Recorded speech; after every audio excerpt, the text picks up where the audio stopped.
Я подтверждение ситуации передаю настройку. 5, 4, 3, 2, 1. Welcome back to episode 12 of the AK Korner, brought to you by Pioneer Arms Corps. I'm Shwell, your co-host, and you're here on Talking Lead with Palmetto State Armory. Welcome back, Shwell. Hey, it's great to be back. Man, I've missed that voice. You have Really? Yeah. You keep teasing me. He's like, yeah, I'm going to be on. And then something comes up and you can't be on. So as usual, it's life, you know. And then I get inundated with emails like, where's Shwell? Why aren't you having Shwell on? I'm here, folks. I'm here. There was only that one time that the show caught me by surprise. But outside of that, it's always been on my end that I'm not here on the show. But I'm back. We're glad. And you're back for the final part of our season 1, and I'm happy to say, of the AK Korner. We're going to be continuing a season 2. That sounds great. Another 12 episodes of the Talking Lead AK Korner presented by Pioneer Arms Corps. Very cool. And as you alluded to today, our final episode in season 1, we've got our good buddies over at Palmetto State Armory, Logan Richardson, joining us. Hello. Hey, Logan. How are you? Good. How are y'all doing? Thanks for having us. Well, we're doing really good on the 75th anniversary as we're recording of D-Day. Mm-hmm. June 6th. Now, our listeners know that this comes out the 15th, but today is D-Day, which has historical significance for the AK-47. Absolutely. So we're gonna talk a little bit about that. But you've got a couple of your main guys with you over there at Palmetto State. You want to introduce the gentleman there? I do. I've got with me, I got Chad Wylie, who's the CEO of PSA. And I've got Colton Sons, who is our senior engineer lead for PSA with me. Very cool. Chad, Colton, welcome in. Good to be here. Good to be here. We're gonna get in and talk a lot of Palmetto State Armory. You guys are knee deep in the AK market, so we're gonna get in. We're gonna talk about several of your lines of AK-47s and variants that you've got. But first, we want to talk a little bit about, like I mentioned, this is the 75th anniversary of D-Day, and the AK-47 was kind of birthed out of World War II. So, as you guys know, in episode 1, we talked about the history, and we went over this a little bit in episode 1. So, you guys go back, listen to that episode. But just a little recap. It says, during World War II, the German Sturmgewehr 44 assault rifle made a deep impression on the Soviet counterparts. The select fire rifle was chambered for a new intermediate cartridge, the 7.92x33, and it's Kurz, I guess, K-U-R-Z, and combined the firepower of a submachine gun with the range and accuracy of a rifle. On July 15, 1943, an earlier model of the Sturmgewehr was demonstrated before the People's Commissariat of Arms of the USSR. How many times have they changed their names? The Soviets were impressed with the weapon and immediately set about developing an intermediate caliber fully automatic rifle of their own, which to replace their PPSH-41 submachine guns and, of course, the iconic Mosin Nagant, which I think probably all gun collectors have one of those in their collection. So that is where the need for the AK-47 was thought to have come from. And then, of course, Mikhail Kalashnikov, when he was over there in the hospital and he was hearing the soldiers talk about how they were getting their asses kicked by the Germans and their technology is where he came up with the idea. And years later, 1947, the AK-47 was birthed just after World War II. So I don't think it ever got to see any action in World War II. Does anybody know anything any different from that? If I'm aware of. Yeah. But that's just kind of a little tribute here on the 75th anniversary of D-Day.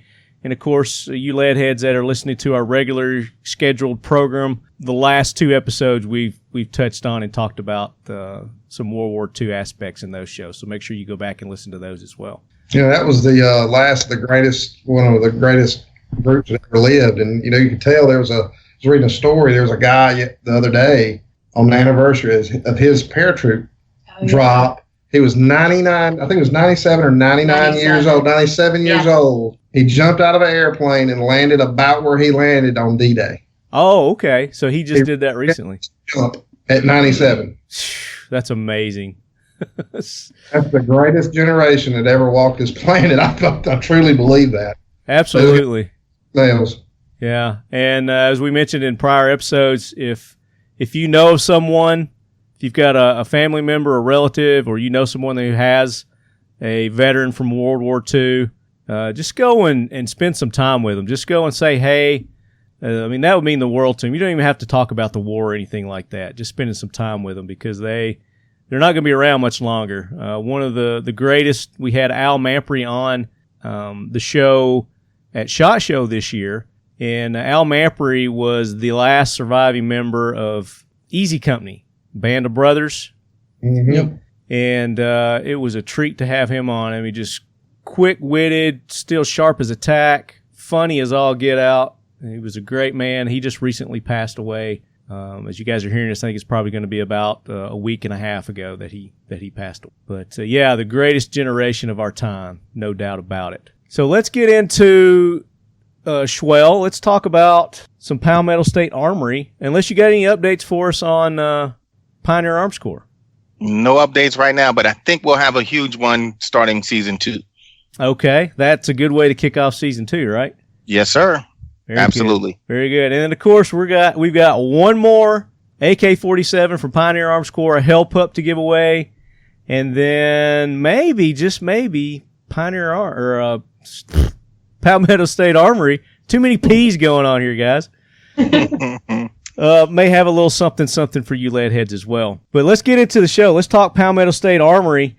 And I've got some history with you guys. My first AK was, I guess it's your Gen 2 AK-47. And Colton, I think you had the privilege to work on it. I did. Seen it in person firsthand. So true to Lefty's form, it probably wasn't a week that I had the AK-47 from Palmetto State Armory, and something broke on it. And I didn't know what it was, and it took me a while to figure it out, but the gas block lock lever broke.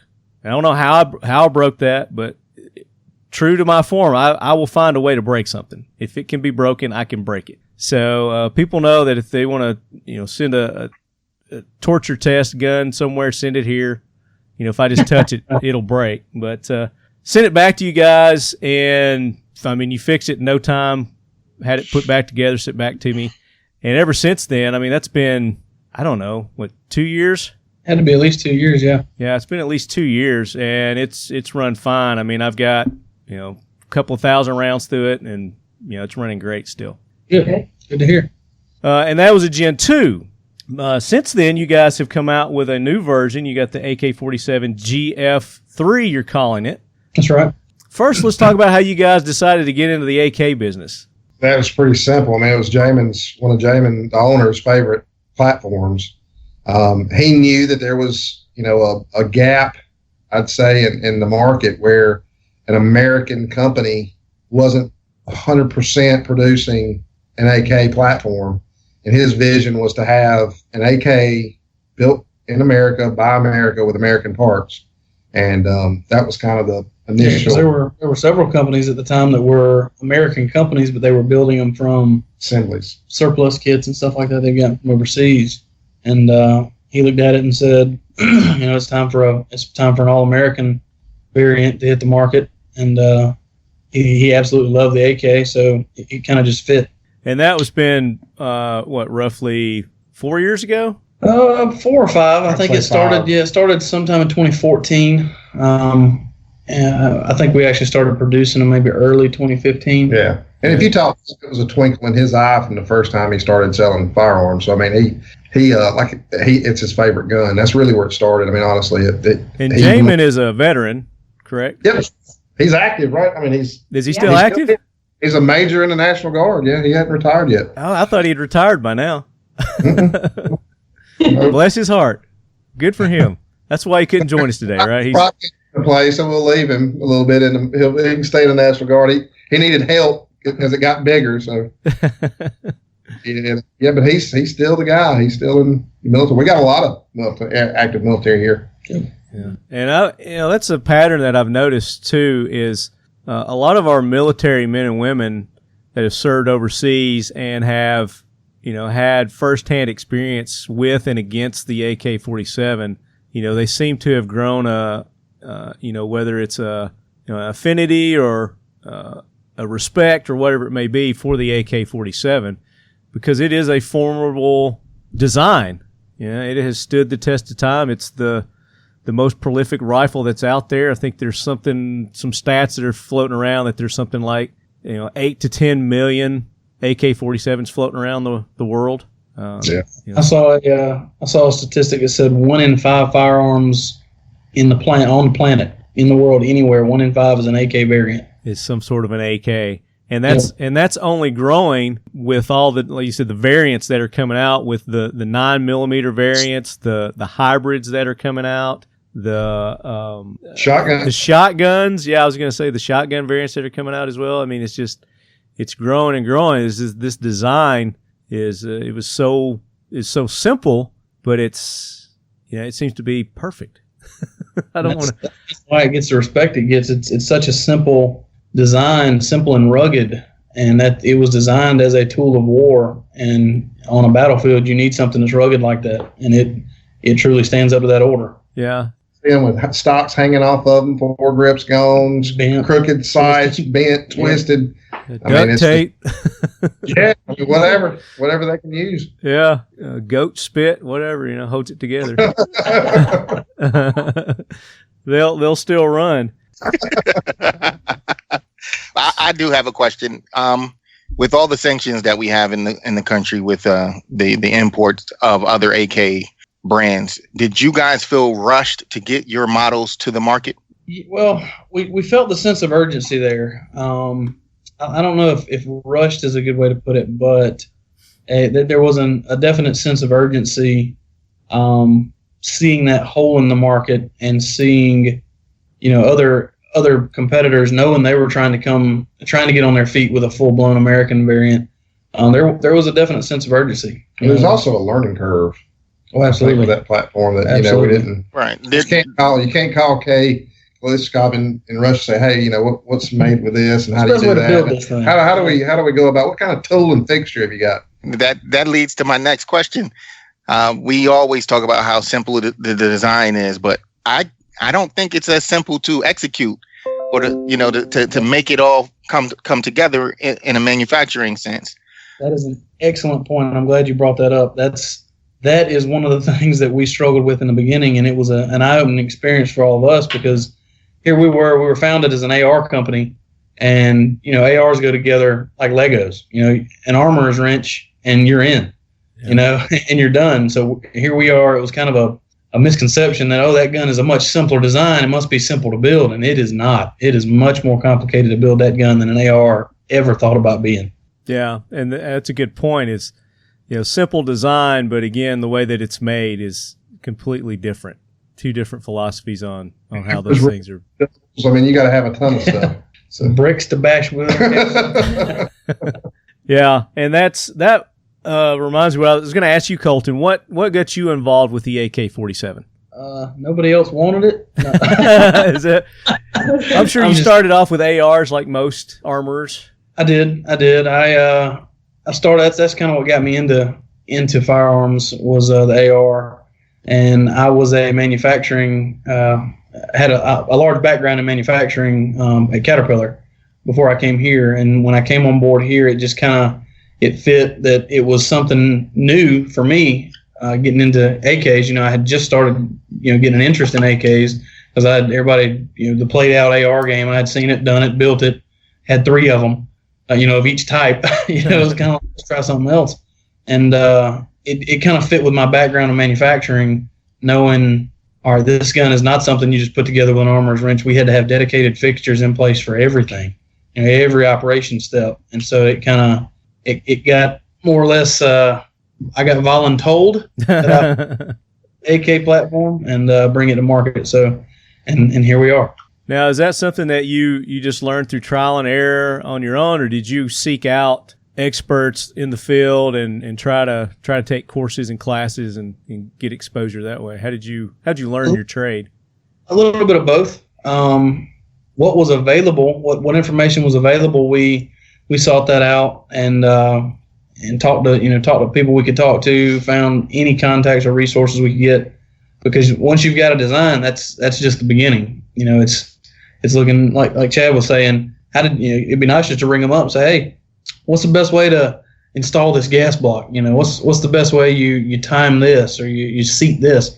But those resources weren't available. So you kind of reach out to who you can reach out to that will talk to you, because a lot of them recognized you as a competitor and they don't want to share that kind of information. But the rest of it was trial and error, just see what can we put in place? How can we get this to flow smoothly? Not just like in a backyard shop garage type setting. We needed it to flow in a true assembly line type fashion. Mm-hmm.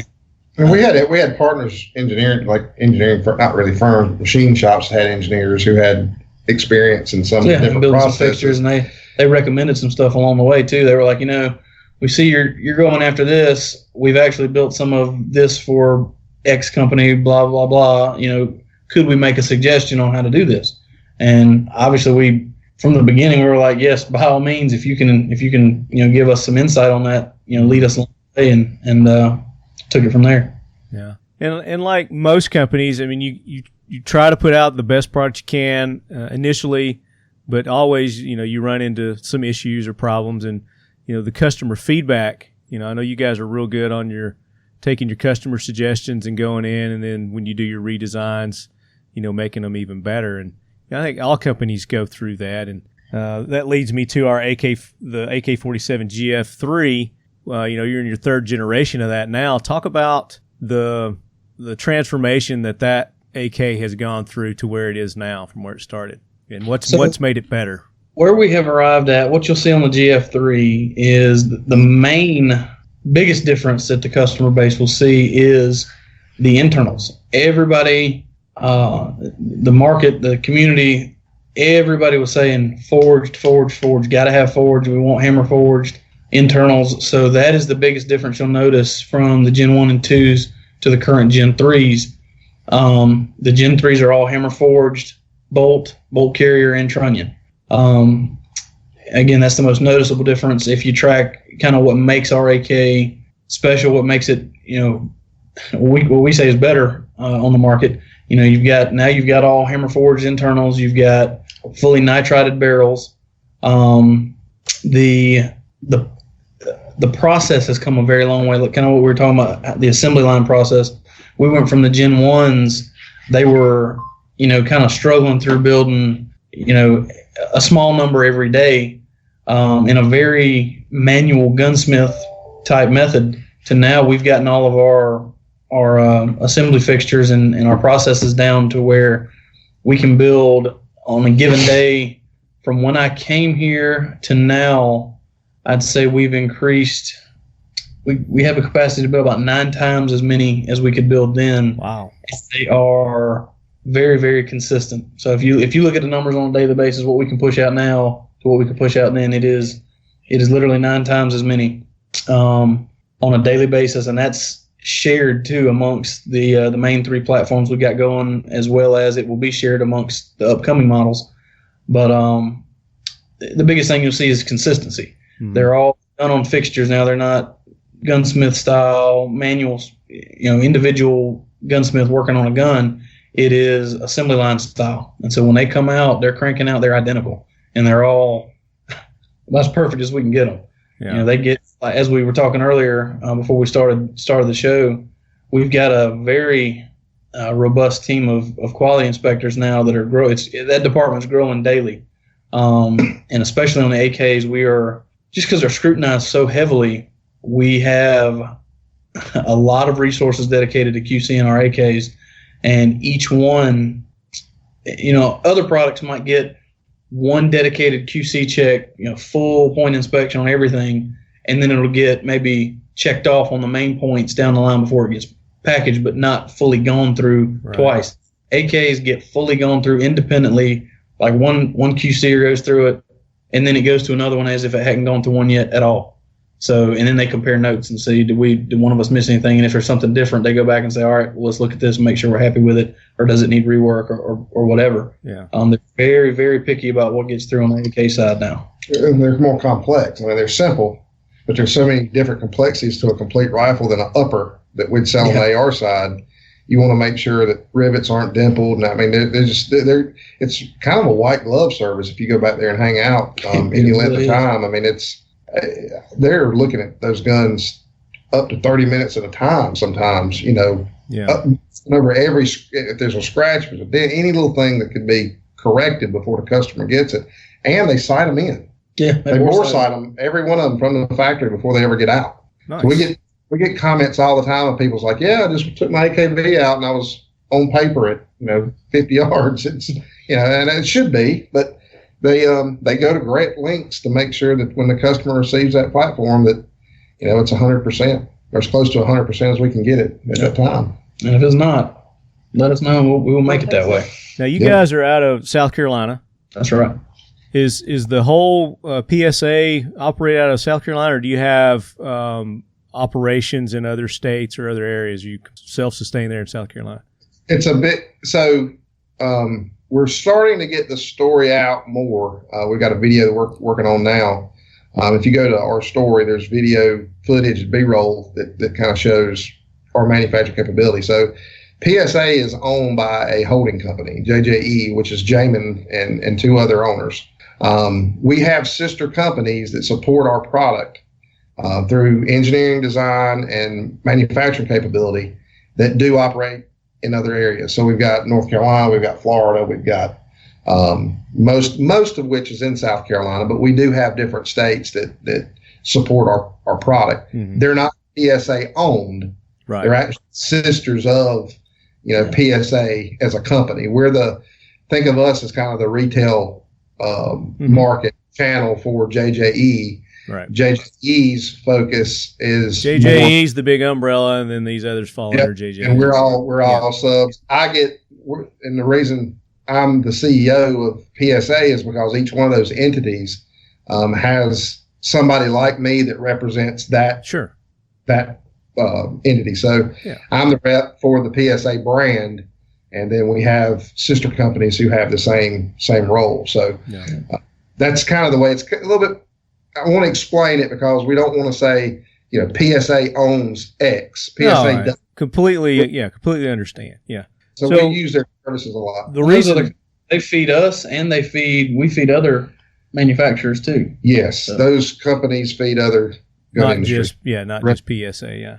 Us, yeah. So I was going to ask that leads me to ask as far as, the parts, resources that you're using for your AKs. Are you outsourcing to another country any parts? Are you importing anything for your rifles? Absolutely not. Nope. It's not even a question. We can't even.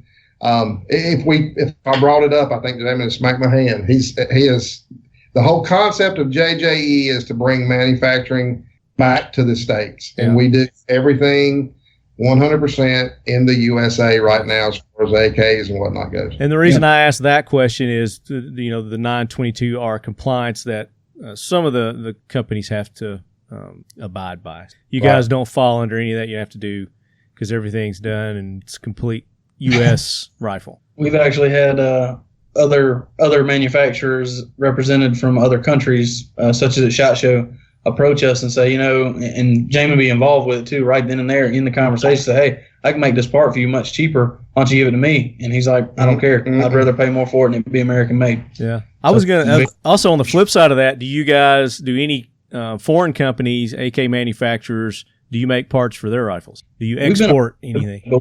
Yeah. No, we haven't entered that world yet, but we have been about supplying those. I mean, we're at a point now from a retail perspective, if you look at it.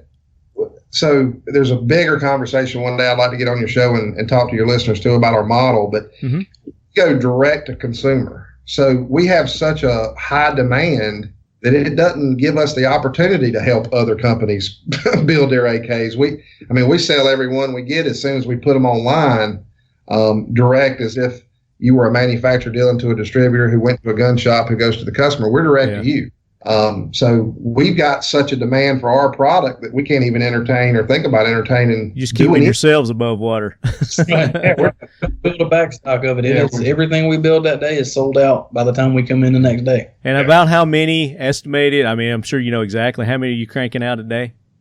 We can do on a good day. They've turned out about 175, 180. Yeah. Wow. Total. And that's across all the AK, because you've got GF3, AKV, AKP, you got the Mokov, Zukov. I mean, there's just all the AK variants combined. Some are easier to put together than others. Sure. But it's a total build out. Yeah, we've got that capability. And there's not a set spread on that. It's not like, 30% goes to GF3 models, 30% goes to AKP, 30% goes to V. It's kind of whatever we see the need that day is. They'll kind of allocate early in the morning or later the afternoon of the day before. Yeah.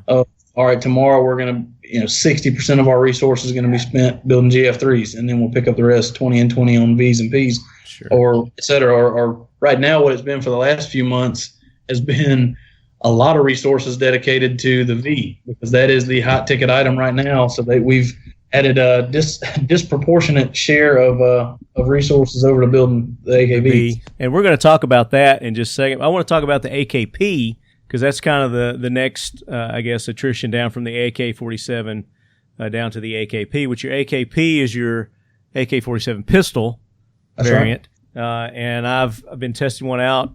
You guys sent me one of these to test out the other day. Let's talk about the AKP now and the features and what all you guys are doing with your pistols, your AK pistols. Okay. So it is, what you've got there is largely an AK. It's a GF3's little brother. It has all the upgraded components that made the GF3 just in a shorter, more compact package. I love this feature where you pop the top and it's hinged on, so you just lift it up like a freaking convertible or something, and that's right, up in the hood, and then you put it back down, so you don't have to worry about losing that part. I mean, you're not going to lose that, but I think it's cool. How did you guys come up with that concept, that idea of attaching the dust cover to the front post side? Well, to be honest with you, that rear sight. Sorry. In the discussions on the AKV, we were going not truly in a Vityaz type clone. We wanted more of a Vityaz in the spirit of the Vityaz, but the changes we saw fit. For example, we opted for the CZ mag and stuff like that, but that was born from the Vityaz. We looked at that. We hadn't released the E at the time, and we were ramping up manufacturing for the V, and you're like, you know what, we're going to release this P. Wouldn't take a whole lot to upgrade it, give it that same Picatinny rail dust cover. Why don't we go ahead and do that as a, right out of the chutes as an upgrade? And so it was basically the same neck portion. It just got a longer cover.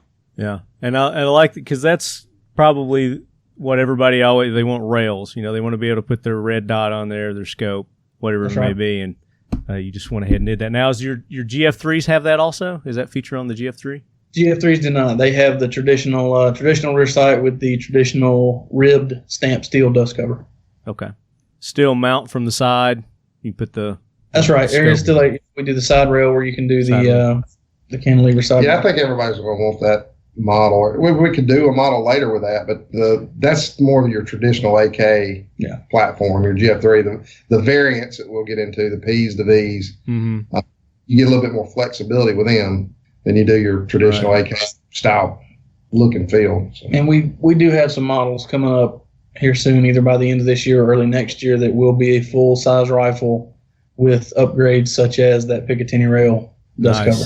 Yeah, the AK is the E, right? The designation. Well, no, the E will.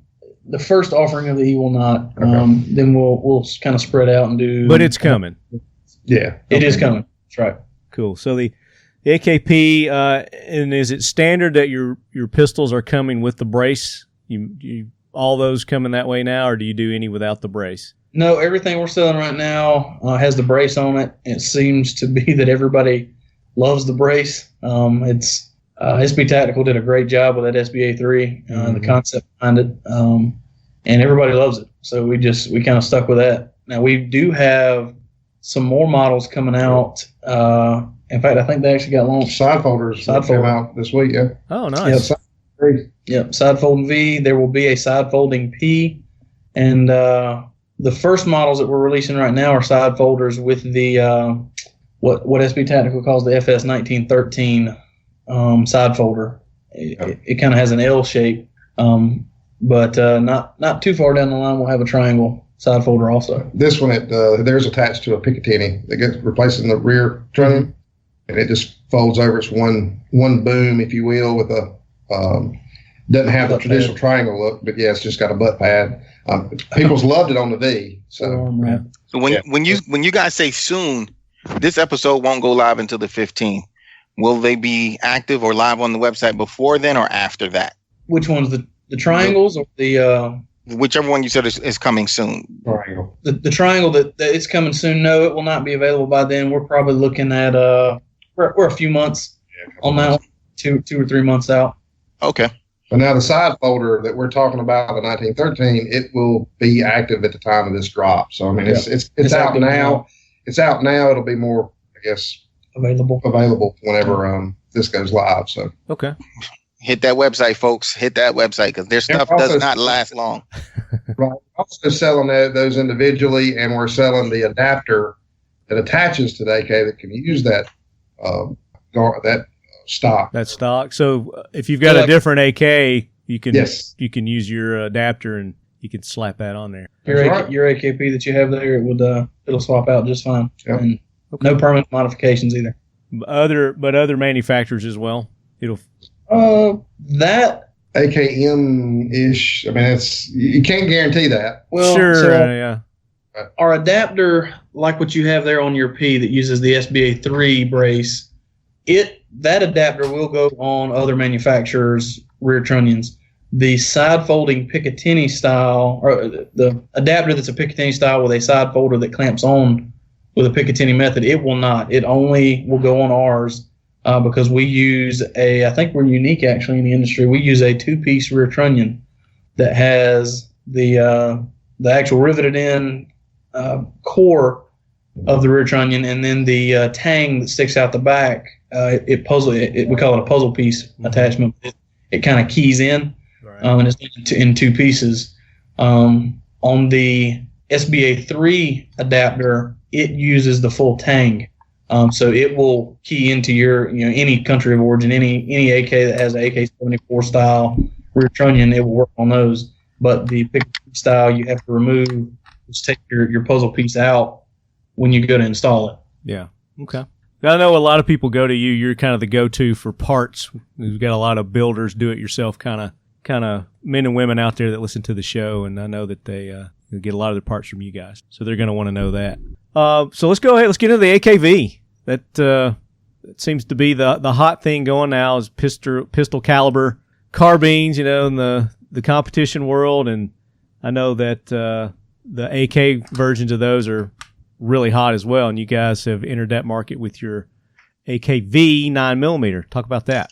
So to start off the AKV discussion here, we were already expanding into different caliber AK. We were looking at 5.56, we were looking at 5.45, we were looking at 9mm. But if you rewind back to SHOT Show 2018, we had taken a rough prototype. It was just kind of a representative model of what we were to be working on last year of a 9mm AK full size. Mm-hmm. And we got overwhelming feedback that everybody said, yeah, we love the idea of a 9mm AK, but not in a full package like that. We wanted it in a shorter package like the tradition or the Russian Vityaz. And we were like, we hadn't heard a lot about it. That gun is largely unknown. Did you just say bitch ass? The Russian bitch ass. Couple months. Code name. Believe me, I still refer to it as that sometimes. So that was, and it's funny enough, that's why we started calling ours the AKV, because it was going to be our AK Vityaz, and everybody we sent that to, they were like, "Excuse me, what was that? What did you just say? What'd you call me?" So we started. We went to work on that. Those platforms are, or that platform, I guess, is largely unknown on this continent. Nobody's got one, they're unobtainium, I guess would be a way to put it. So we had to kind of reverse engineer something from pictures. So we went to town, just looking at as many pictures online as we could get our hands on for the V, or for the actual Vityaz, and got a full model, a full assembly together, and started looking at it. We all sat down and had some design reviews on it, and we said, it would be more beneficial to us to not necessarily pursue just a pure clone, but one that had a few updates where we saw fit, such as CZ Scorpion mags. So that the true Vityaz uses proprietary mags that are hard to get a hold of. We had to design a specific mag just for that. We said, you know what? First, the discussion was Glock mags, and Chad loves Glock mags. So we first looked at a Glock mag, but aesthetically it just didn't match the look. It did not look right. So said, what other mag is available that fits the aesthetic curve of an AK and it doesn't look bad and is still easy to get a hold of? And at the time, we had some other design projects on the board, and we said, well, let's put an HK mag in it. And we started looking at it. We're like, those are super expensive. What about a CZ? It has the same aesthetic curve and are easy to get a hold of. So we were like, that's perfect. That fits. So we kind of changed it a little bit and modeled it around a CZ mag, which we now have in-house, our own branded mags and everything. And it's the PSA AKV 9x19 35 round. That's right, 35 round. And there's a 15 round mag extension coming to make it to 50. Oh wow! And I've got some mag pouches coming, because if you join I'm gonna promote the group here, but the PSA AKV owners group that we started. Actually, there's a lot of guys. I compete. I took it to the World Shoot this year. Had a good run with it, and there's a lot of guys that's doing the same thing. We had Timothy Ewell at Occam. He's doing some work with us, and he shot it at the Hornady Zombie match, had really good results. People from all over the industry was there. They loved it. It's been very, very popular in that crowd. So we're pretty proud of it. And these guys, like he said, he's downplaying it. They created that gun from scratch.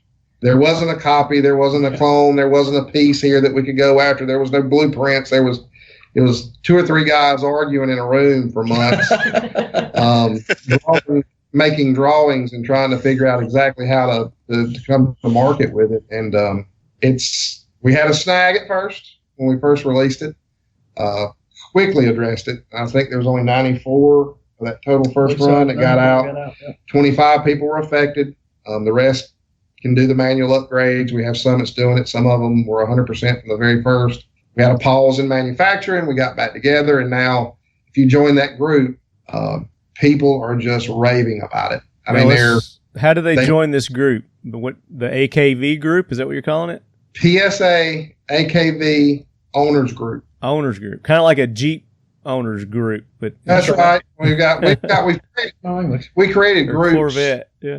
We created groups for each one of our product lines, and that one's been the most fun out of all the others, just because it's new, it's hot, people want them, they're unobtainium unicorns at some point. It's the PSA AKV group official. Yeah.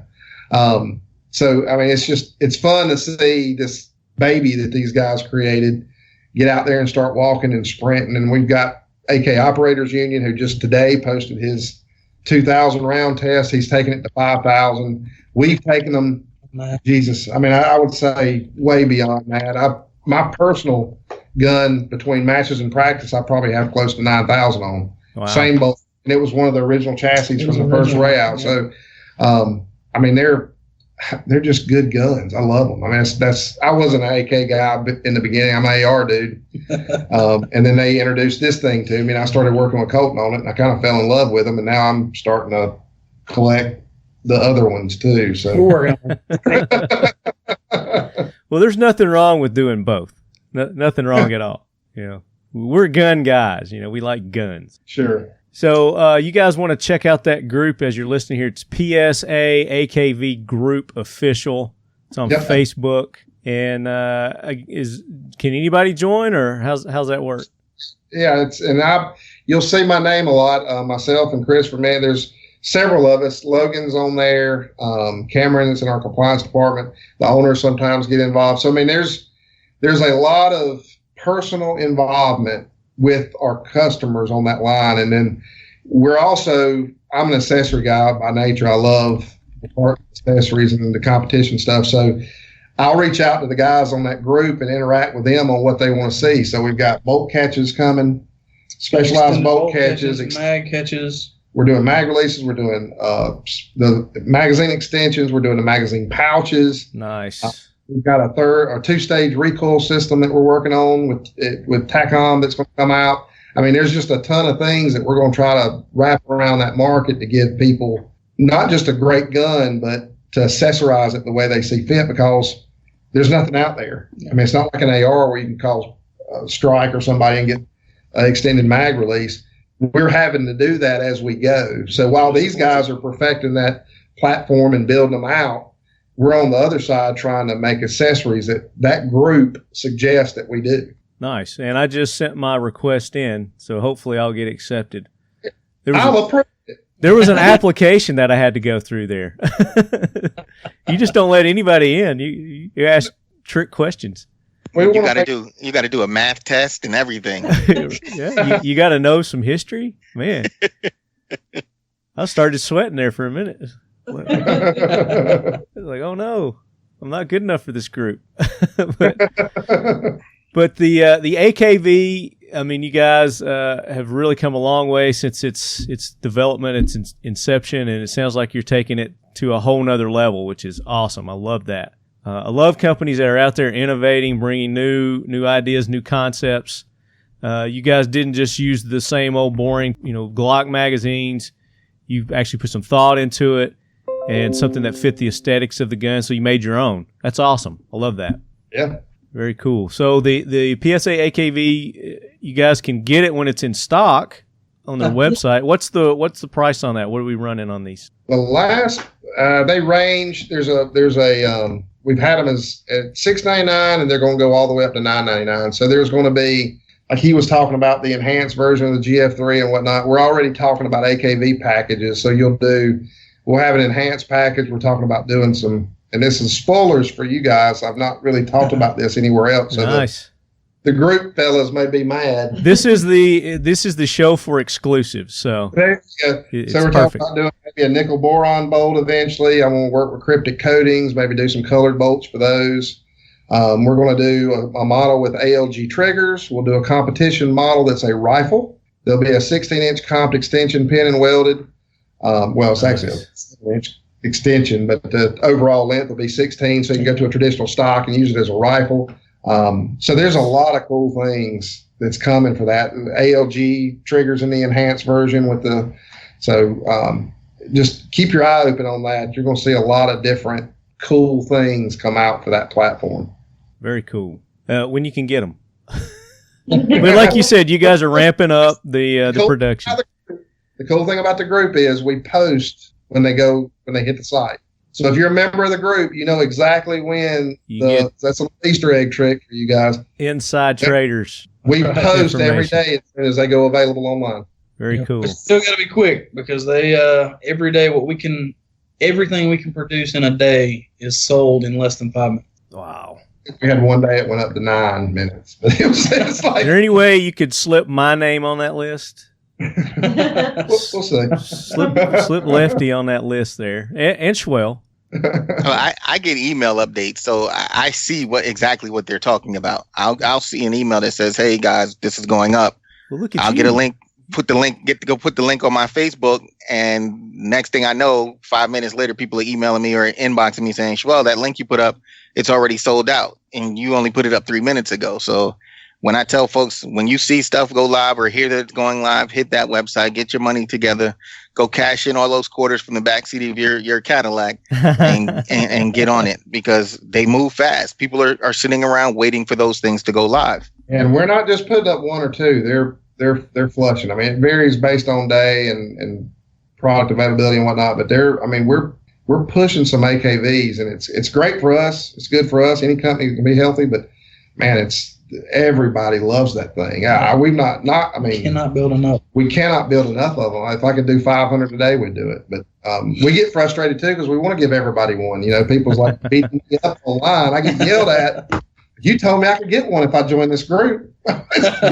So you get firsthand knowledge of one. Yeah, you get first knowledge. It's up to your keyboard skills as to Right. whether you And what's funny, there's even guys posting like strategies on some of the forums now about go ahead and have this typed in and this typed in at 3:45, and then by then you'll see the email. And Oh, I'm sure. Add it to your card, then refresh, and then you'll see it at 4:15. I'm sure somebody's built an algorithm that they've plugged in by now so they can beat everybody else to the punch. You know what, Marty? We could make a killing if we built an app that did that. We should do that. Yeah. We'll own all the AKVs. We could have It's up on Gunbroker for about $250 more than they retail. Yeah. Oh, wow. oh wow. buying them and marking them up, and people are buying those too, just to get their hands on one. Yep. Yeah. Well, they are sexy rifles. Well, they're pistols. They're not rifles. I'll call them pistols. Yeah, at this point. I'm still looking at it. I haven't had firsthand knowledge of this, so I'm just looking at your picture, so I don't really know what questions I asked. Did you talk about the sights on these? Is it just your traditional? We didn't, AK but we sight? can. It's a traditional AK sight. It is Krinkov height. So, any of you guys familiar with the AK family of variants? You have your rifle, your AKM rifle height on your front and rear sight, and then you have the Krinkov, which was the shortened package. And because it got shorter and the gas block and front sight got combined, the front sight got elevated a few millimeters, and so the rear sight had to be elevated. What you'll see on the Krinkov, you'll see it mounted on the dust cover. That's what that sight is. Right. And so with ours, we integrated it to our Picatinny neck, or the Picatinny cover that we have. It's part of the neck there. So the sight height's a little taller, but what we have found with your mainline red dots like Aim Point and Right on. Vortex, and then right on those, they will you get an absolute co-witness on the small reflex sights, Right. and then if you move to a red dot, you get a lower 1/3, and that was kind of how we tuned the height of that to be, so it would line up well with the Right. just red dots out there right now. And you've got like you said, your dust covers railed, your handguards railed, and then you've got slots where you can put in things on the side. You can do lights, other mounts like that. Absolutely. We've got all of them have the Picatinny dust cover. We've got some, depends on the model, the package, like Chad was talking about. We've got either they come with Magpul furniture or classic polymer furniture or billet aluminum handguards. Now the billet aluminum, they do have a Picatinny section on. That's the one I'm looking at right now. I like that one. Yeah, those are really nice. But they do have their M-lock slots, just like Magpul. On the sides are M-lock slots. You can put your angled grip under the bottom or your flashlight on the side or whatever you want. very cool. And then as far as suppressing these, you guys been running them suppressed? How's that been going? You go in that group, there's a lot of guys that's been running suppressed. We test them suppressed. We played with them. I like it. But the guys out there, they're taking them to the extreme edge in some cases. We had a video yesterday of a guy shooting one that was like 200 yards. So, I mean, and he'd run suppressor. So, yeah, there's several guys out there that have no problems whatsoever.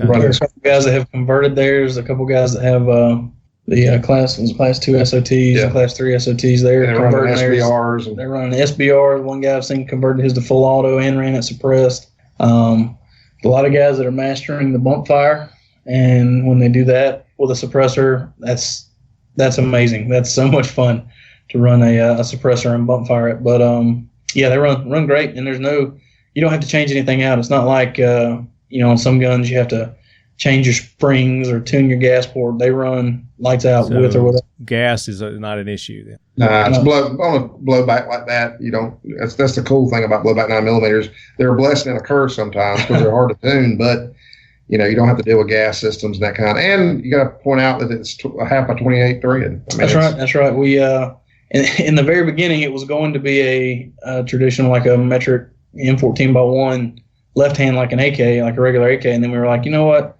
our market, they're going to want to suppress these, or they're going to want to add aftermarket 9mm comps or stuff like that. Mm-hmm. And this country, the market on 9mm stuff is half 28. So we we've backed heard up. way more positive about that than anybody saying it needed additional. Yeah. Nice. We get beat up because we don't have all these aftermarket accessories. But, I mean, people love the fact that it's a half a 28. There's some guys running your traditional pistol caliber carbine competition type comps on that once they figured out that they would fit. So I mean, it's made at least that group happy. Yeah. Now, would you say that your AK market is overtaking your AR, or is AR still on top? Nah. AR AR is still bread and king. butter. Yeah, AR is still king in this market. We're seeing crossover with the AK. That's the cool thing about the AKV. I'm a victim. It got you. It got me. And we're seeing a lot of those guys on that group have never owned an AK. But when they saw the AKV, it's sleek, it's sexy, it's small, it looks good, it's built good, it's got a good reputation. It crossed them over. Yeah. Now the guys, if you go through that group, they're buying. Getting the rifles now, the 7.62 with 3.9s. Yep. There's one guy out there, he's got a matching AK. He's got a gray VP and a GF3. Nice. Well, that's all. It's the gateway drug, right? The PSA AKV is the gateway drug to the AK market. And I want to get into this. I want to talk about the hybrid, because it seemed like it started off, with the hybrid going pretty good there, and then I haven't heard so much about the hybrids anymore. It seems like they might have faded out a little bit, maybe because of the AKV, and the AK pistols that have really started to become more popular now with the braces since they've become accepted. You guys came out with a KS-47, which is an AR AK hybrid, and I got to shoot one of those at Big 3 East. You guys were down there, and you had one of the first releases of that down there, and I really liked it. I really enjoyed it. I thought it shot great. As far as the reloading and everything is, it's like the AK, so I was very familiar with that. But then you had all the other familiarities of an AR, with the other aspects of it. So talk about the KS-47 a little bit. You want to try to get down? Yeah, the guy that the KS-47 was his project, he's here. I can go grab him. Okay. I was trying to grab him earlier. And we can speak on it just high level. It's they sell really well. That's a good staple crop for us. It's not as great as the AR market, and it's not as good as the AK market. It's kind of like the middle. So you got that guy that he likes the AR controls, but he wants a 7.62 39. He's got a pile of AK. And he's got a pile of AK mag, so it fits that person perfectly. I think the same thing on the reverse. You're going to have the 5.56 AK when it comes out for people who's got a bunch of mag. So it's kind of a toss up, but it does really well for us. But we have, right now, everything's got to be a priority, right? So what's hot? What does people want? What's consumer dictates our manufacturing process. So right now, the hottest things that we have are the new variant AKs, and then you got the second AK, and you got your staple crop of ARs. And we're doing a lot of special deals right now. It's kind of like a summer cleanup. Stuff that we had, that we may have processed through Black Friday. We had, excess of or whatever. We're trying to get rid of that product too and get that in good people's hands. So we just I know a lot of lead heads that'll take that off your hands. So run those deals. Run those deals. we've had the last couple months, we've had some smoking deals on ARs. Yes, absolutely. And you have to build those out and get those parts, put in production and sent out. So the KS, based on sales volume overall, they'll come in stock in batches, but it doesn't justify the amount of AK, like to fight against the AKs or the traditional AR. Mm-hmm. But we support it 100%. The people who's got them swear by them. A lot of that market goes suppressed. Yeah, I've noticed. So yeah, and I've heard, and I don't have one, so I don't know. I've just shot yours a couple times, and there was another one called the Mutant. I can't remember who makes that. CMMG, I believe. Yeah, I think you're right. Yeah, I've shot that a few times, but the 7.62 by 3.9 in an AR platform doesn't seem to be very popular. Which I get that. I kind of Well, I think the 300, honestly, my opinion, just watching numbers, just keep looking high level. I've got them all, right? I'm a gun guy just like you are. Mm-hmm. I think the 300 blackout kind of feels some of that. For the AR, yeah. So It's my once favorite that- round. I love the 300 blackout. Yeah, and if you got a 300 blackout, do you need a 7.62 39 in an AR? Right? Well, need's got nothing to do with it. We're gun guys, right? Right. But I think some people, based on what we see, I think that's.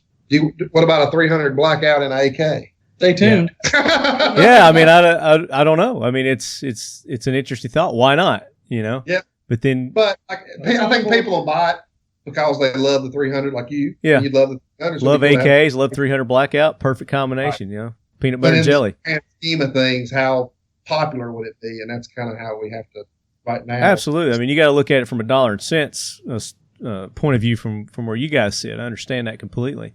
Sure. So yeah, I was curious about that. I knew it was hot there for a while, and then you don't hear so much about them anymore. But it's one of those that I've always wanted. I just haven't got around to adding to the collection yet.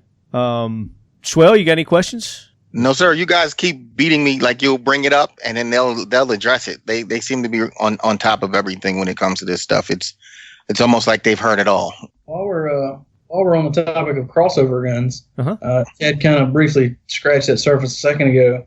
The KS is kind of your AR that takes AK mags. On the flip side of that, very soon we'll have the AK that takes AR mags. Okay, I didn't know if you want to talk about that. I heard him say that, but yep. So interesting. We have the 5.56 AK is coming up. We're actually in the development and testing phase on that right now. We're doing a lot of endurance testing on them.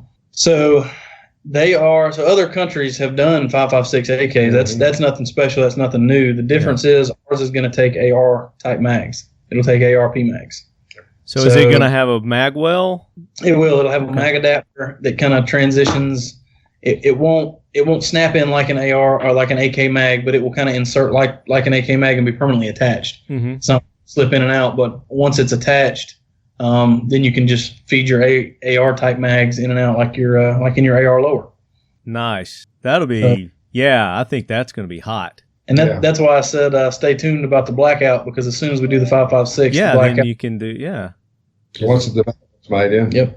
And the 74. So if we want to talk for just a second, upcoming AK platforms, that was one of them. Since we're kind of let's do that real quick. I got another question while we were on the pistols. You're talking about the AKV pistol. The 9mm platform, not only for the AK, but the ARs has been huge. With the PPC or PCC class competitions that have grown immensely throughout the country. The AR platform, I know you guys do an AR 9mm as well. That versus your AK 9mm, how's that running? I mean, the AKV, of course, we've got a lot more AR 9s out than we do AKVs because the AKV just released. Yeah, you had the AR out longer. Yeah. Yeah. And, believe it or not, plug the guys on my team, but based on following and being involved in like the competitive speed steel shooting, steel challenge, the PSA AR9 was the most winning platform in last year. We had a couple national records. We had several world records. We had almost 11 world records per stage in PCC. So those guys, Ron Oliver, Cole Bush, Chase Orr, Grant Kunkel, and you joined us. I shoot, with them. So, I mean, that platform is very solid. I don't think we do enough at times promoting that, especially on the competition side, because it is so popular and most of our customers, it represents a very small group. Right. But most of our customers don't typically compete, but the technology that the experiences that we gain from that competition group, we can kind of carry over into the platform, and it makes it more solid. The G4, the fourth version of the AR9 is extremely solid. We've had very good success with it. The teams had good success with it. Got plaques everywhere that it's brought to the table. Now the AKV's starting to show up. So if you look on that group, you'll see there's a guy that's open to the USPSA match. Once he did it, it was like a floodgate. You had 3 or 4 more people that started competing with it. I took it to the World Shoot, was 5th overall or 6th overall in PCCI. Timothy Ubel took it that Hornady match. So, I mean, have you found that between the AR versus the AK, one likes a different brand or type of ammo than the other? I mean, not really. We've kind of worked through a lot of that on the AR9 version. On the AK version, we have had some issues with very flat nose hollow points coming from bolt catch. So the cool thing about the AKV is that it has a bolt stop, right? Last round bolt hold open. Everybody wants that in ARs, but when we put it in AK, problem is the stroke when you try to load a hollow point sometimes stops. So you have to fully fully load it like a standard AK, fully charge it like an AK, and they typically work fine. But that's the only issues I'm aware really of. Only about two or three brands that they don't like. And like he's saying, if they don't like it off the bolt stop, if you're going to use that ammo, don't load it off the bolt stop, give it a full charge, and it'll go ahead and get on up the ramp with that big flat nose. Right. It's just it's that little round with small amounts of momentum getting that flat nose up into that chamber. Yeah. If you go back to a traditional charge, works fine. But as far as the AR platform, I'm not aware of really any ammo that we've had. I think the G1s, the original AR9 that was released, we had some chambering issues. We got through that. We went to Gen 2, then we went to Gen 3, and now for the 4. And those generations jumped quickly. We responded immediately when we saw any issues from generation to generation in those. I think it's the only platform that we have that's up to 4 now. Yes. Right? So Dale's joined us. He's the AR engineer. Hey, Bill, how you doing? Hey guys, how's it going? I think they answered our question for the KS47. So sorry to pull you away from what. No problem. If you've got anything you want to add on that, I mean, you're more than welcome to. I don't know what the question was. Popularity, availability, that kind of thing. Oh yeah, We're just kind of talking about the variations of AK-47s and then the hybrid of the AR hybrid that's out now. But it sounds like you guys are going to be coming out with an AK hybrid. Kind of on the reverse side of that. So, and Dale may be able to quickly point on the differences in the new design KS47, so the Gen 2. Yeah, so it's basically it was a magazine position and magazine over travel. So in the past there was the ability for the magazine to be pushed up hard enough to bind the bolt. So if you were monopoding, on a bench, monopoding on the magazine, you could put enough pressure on it that the mag would jam into the bottom of the bolt, slow the BCG down, and you could get a stoppage just like that. But we machined some stops, some over travel stops in the upper. So now the magazine can't go physically. You stand on the gun and you can't push the magazine into the BCG anymore. However, we don't recommend you don't stand on it, or use your magazine as a monopod. Right. we just kind of gotta design around it. Right. Sure. And there's a clearance, another clearance cut on the bottom of the BCG to help clear some of the surplus steel mags. And the other main difference is we put a PA10 or AR10 strength buffer spring and a heavy buffer in it as stock. Sure, that makes sense. The only reason for that is to increase the feeding out of the old cheap steel mags. So a lot of those they have a lot of burrs on the inside of the feed lips, and you need a lot of energy to get the rounds out of those. Yeah. So you don't have any issues with the polymer mags? The timing and everything's still good with those? With the heavier buffer? Yeah, if I were to buy one, I would only use PMags in it just because I'm a Magpul PMag fan. But they do run with all types of steel mags that we've tried. There are a few Tapco specifically. Tapco mags, the rear mag catch is tight. Mm-hmm. It'll work, but you just have to fit those mags to the gun. Gotcha. Very cool. And are those readily available, or are you guys sold out of those too? Are those like a unicorn too? Yeah, they are. So we'll do batches of 500 or so at a time. They sell out, and then we get the parts in to make another batch. So that's what I was telling him. In the grand scheme of things, you keep them in stock, but they're not over the AR or the AK market as a whole. Right. Not a huge demand for those. I understand that. Yeah. Well, very cool. Is there a user group for that too?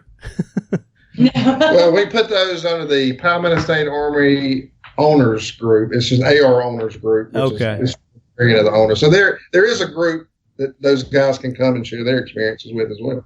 Gotcha. Very cool. All right. Is there anything that you guys can lay on us? I mean, you've laid a few things on us now that we can expect. You know, you've done some exclusives. Is there anything else you want to tease or hint to our lead heads? Just real brief we can on some of the upcoming AK stuff. We've got three models that'll be soon, and then a fourth one that's kind of lingering in the background. It's getting some work done on it. It's starting right now. So what you'll see upcoming either throughout the end of this year or early next year, we'll come to market with our AKE, which is our AK Enhanced. We're working on that. That's an exclusive with us and FN Manufacturing. We get a cold hammer forged, chrome lined FN barrel. It's also getting a nickel boron bolt and bolt carrier, and it will get an upgraded 4340 aircraft quality front trunnion. Nice. And it'll come with ALG trigger, from the factory stock. It'll just be enhanced. Love those triggers. Oh yeah, they're nice. That's what I got in the Gen 2 right there of yours. I dropped one of those in there. Love that trigger. And it'll come with a stock adapter on the back to go to the M4 type stocks.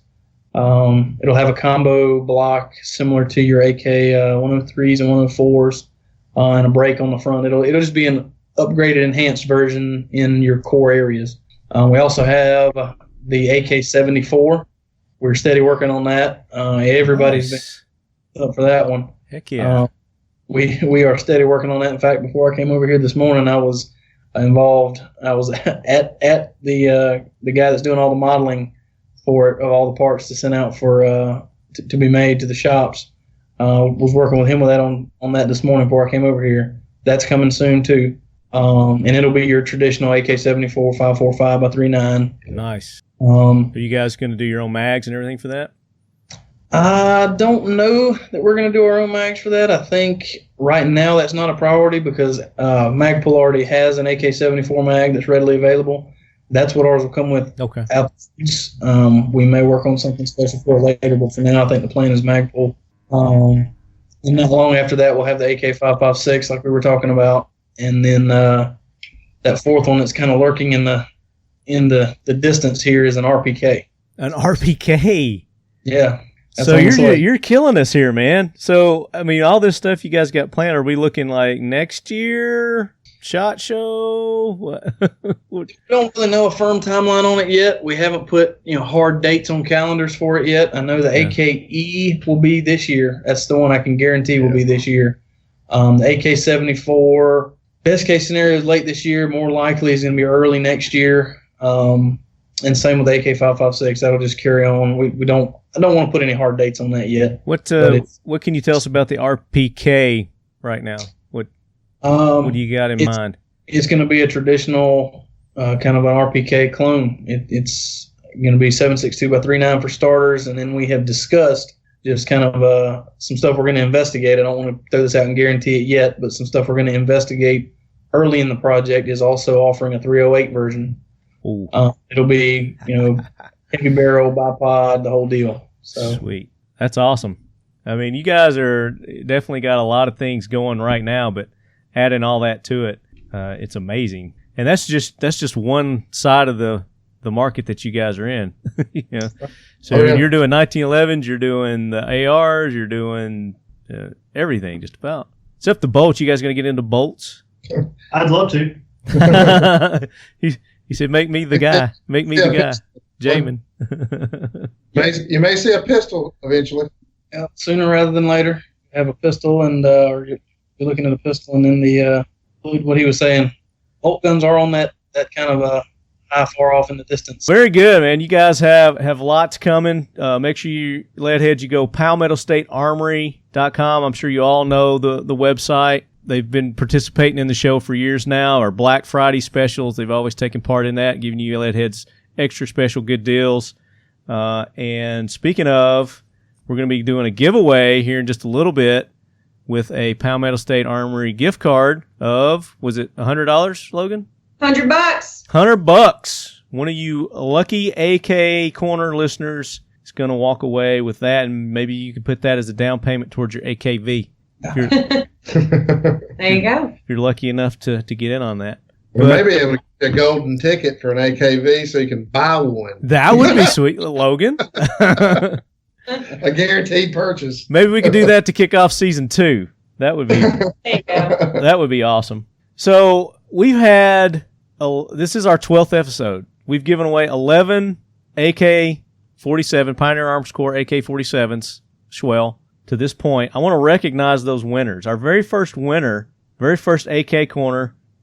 We didn't give anything away. You remember that? Because you and I were just informed that we were going to be giving away 12. Right. It was sprung on us mid-show.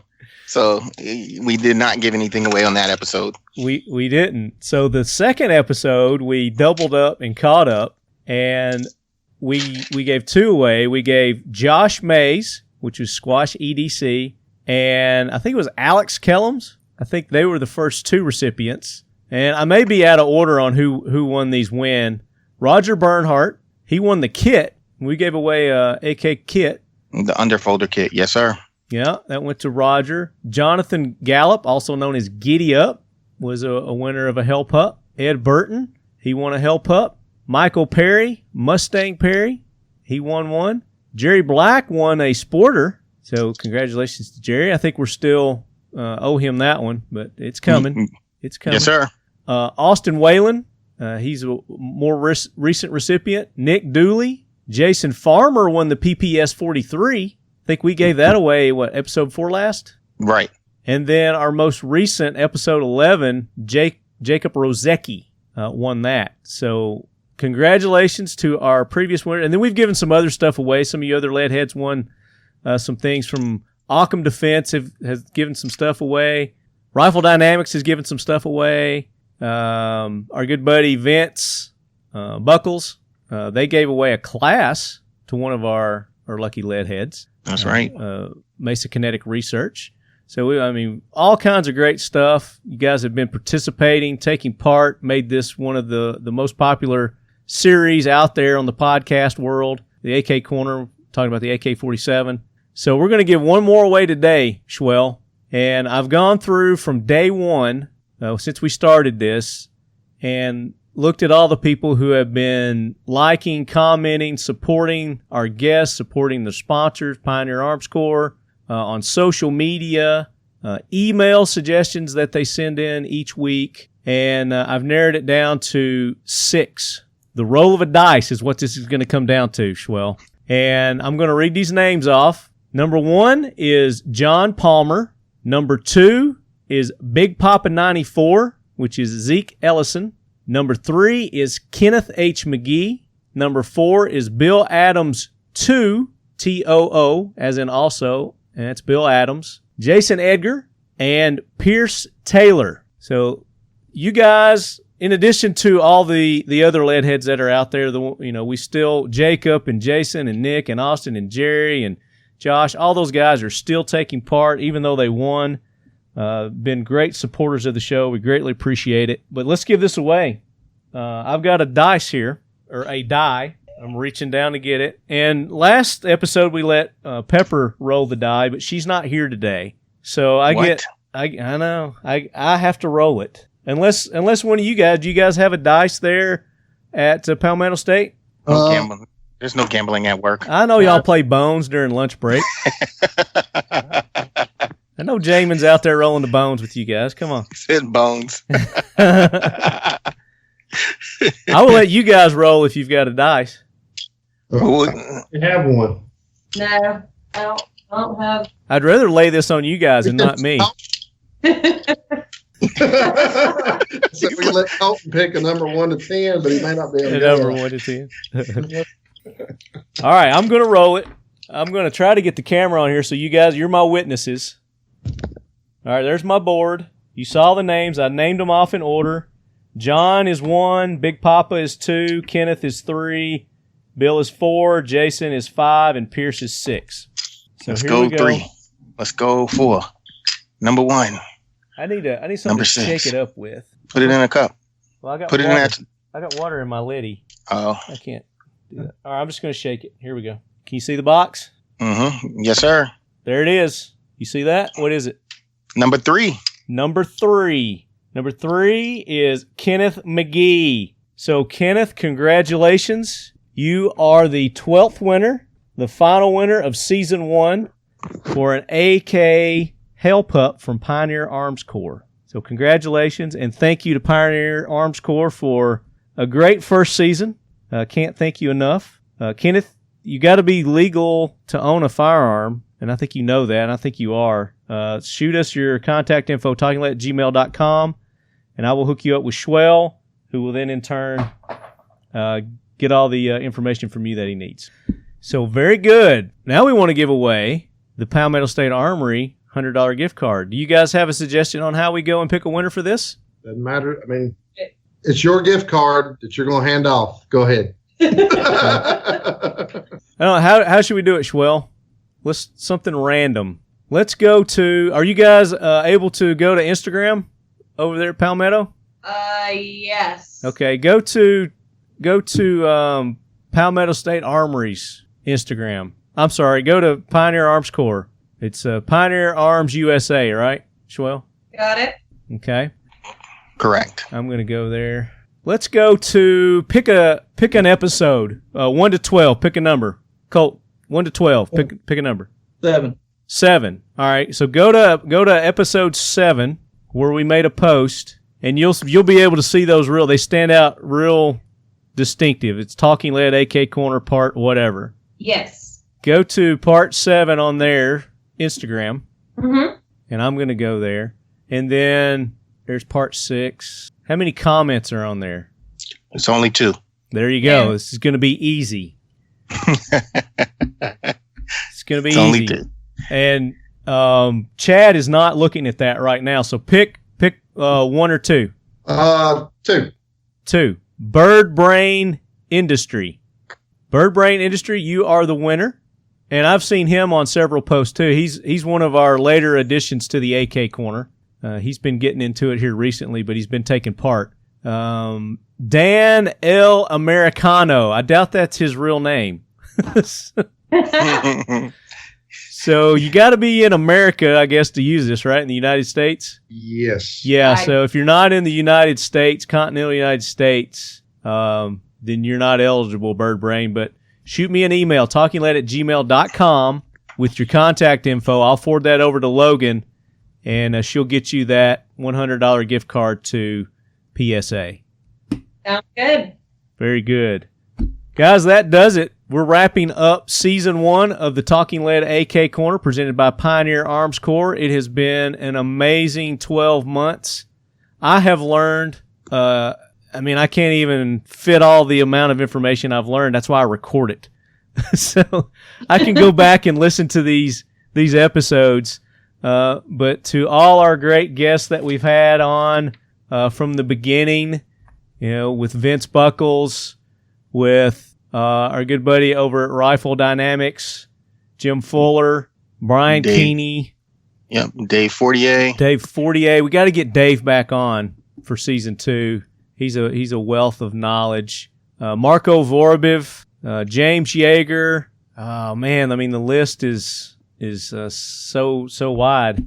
If I forget somebody, I forget. But expect to have those guys on and more in Season 2. And I want to get your comments. Send them to me, your suggestions for Season 2. Everything that you want to know, you want to learn about the AK-47 platform, AK-74s, the variants. We'll probably get into more of those in Season 2. But great run, Shwell. Thank you so much for co-hosting. Looking forward to doing it again with you in Season 2. Thanks for providing such a great platform. On behalf of Pioneer Arms, it has been an honor and a pleasure to do this. And a huge thank you to all the guests and the manufacturers that help support and make this show possible, because the giveaways are great. Getting people to interact with the show is fantastic. But the number one thing is getting the information out about the AK. And a lot of us learned quite a bit from episode 1 all the way through episode 12. Even the episodes that I wasn't present for, I'd go back and listen to. And there's a lot of great information out there. And I just want to say thank you to everyone that has participated. And I look forward to doing more. Absolutely. And, that's the thing. As I started this as kind of a selfish reasons, I was just getting into the AK. Didn't really know much about the AK. I'm an AR guy. I've built, probably 2 or 3 dozen ARs, all kinds of different variations. And, I was kind of like you, Colton. It's kind of getting burnt out on it, wanted something new, something different. And, the AK just seemed like the logical progression. And that's why I started. And I thought that you lead heads would enjoy learning along with me. And to my surprise, a lot more of you were interested than I originally had imagined. Jeff Kirkham, also, big thanks to Jeff Kirkham for being on. He was in a couple of our episodes there, the AK Korner. Great guy, Black Rifle Coffee. He does the Ready Man Network as well.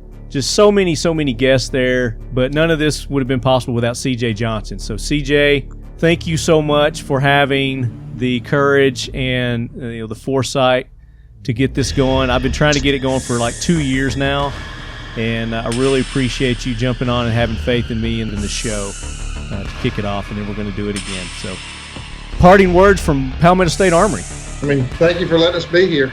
We look forward in the future. Logan has already agreed to like 10 more episodes. Oh, fun. Okay. Nice.